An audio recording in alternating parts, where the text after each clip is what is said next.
don andi ittugol zakka fiya andu ko jelu leydi kala ka wonda allando to yeyobe kanye be ma karamo ko be leydi ni be tefay be anda kanye den garam goto kanye ko jelu wona yeyede ko si a hebi coggu 85 gram kanye woni zakka din e fawikema si tay dido a golliridi ma a jogike di haadi timmi hitande coggu 85 gram kanye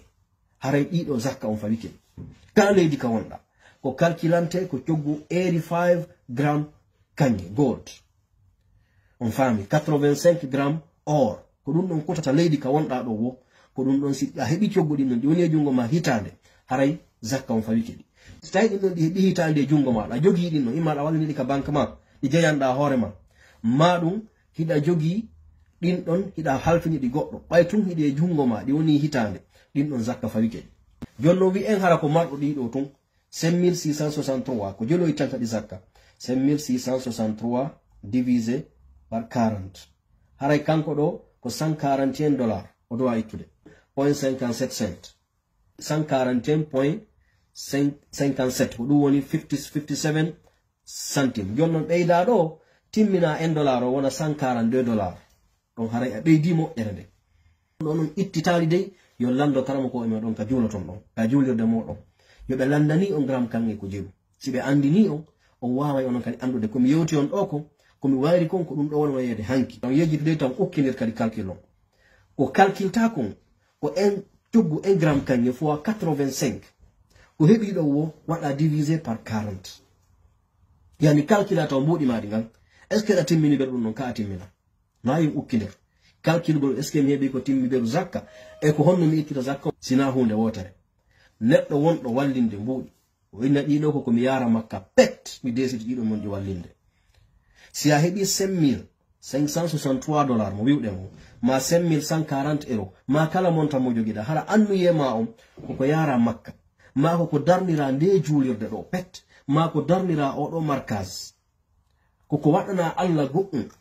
o programme dido wona yeyirdi wona marirdi tun ko zisi hebi dum don tumi yawan mi golla de do golle dinno haray zakka on fawaki parce que ko wallinirdaadi don ko timmu fi projet ma on joni da andi makka ko $7000 yarete a hebi 5600 kono sago ma atimmina 7000 on yaha hajjoya dinno haray zakka fawaki si a anni keno mojjare ka Allah a itti fi dabbugol baraji Allah din ida tandini a hebi tay mbuudi timmina programme ma haray no moddi dum non ko moddagol hewre mudum non haray no moddi ka itta mais si tay ko anni yordaadi ko wiwden ko o programme do pet wondaadi wallinirde wona wallingol di hatuma goddo yanoy wo golliraadi ko woni da madi ka darne ma mi do anni si Allah jabi dido ko fi dum do pet kadi timmi wo mi yawni mi golla de do golle pet si to ko gollante Allah subhanahu wa ta'ala haray din do zakka fawaki on faami haray wiwden Europe on ganda non karama ko e mabbe ben ton bay wondo Amerique do haka wolande wondo Europe yino ta zakka sina bay hande aduna fo yitodiri ma Senegal amma leydi Afrique no mi anda lande karma ko ben ton ko mi wawi on wiwde so on andi ko jelu do don hebude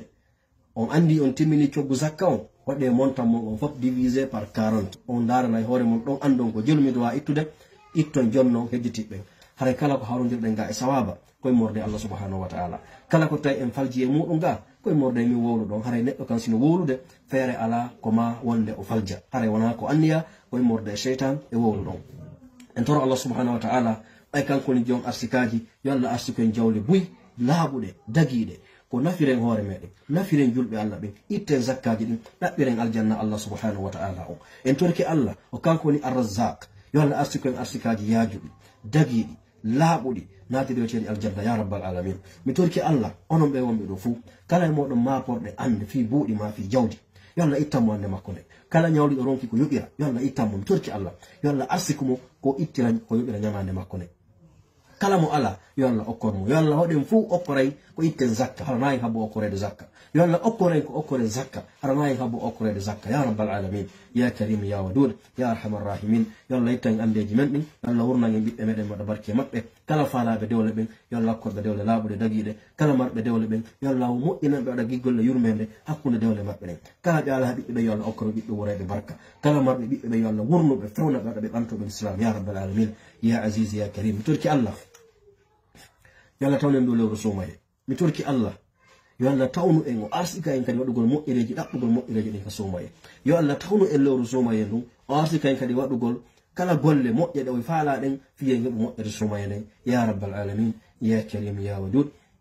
اللهم صل على سيدنا محمد وعلى آل محمد كما صليت على إبراهيم وعلى آل إبراهيم إنك حميد مجيد سبحان ربك رب العزة عما يصفون وسلام على المرسلين والحمد لله رب العالمين والسلام عليكم ورحمة الله وبركاته.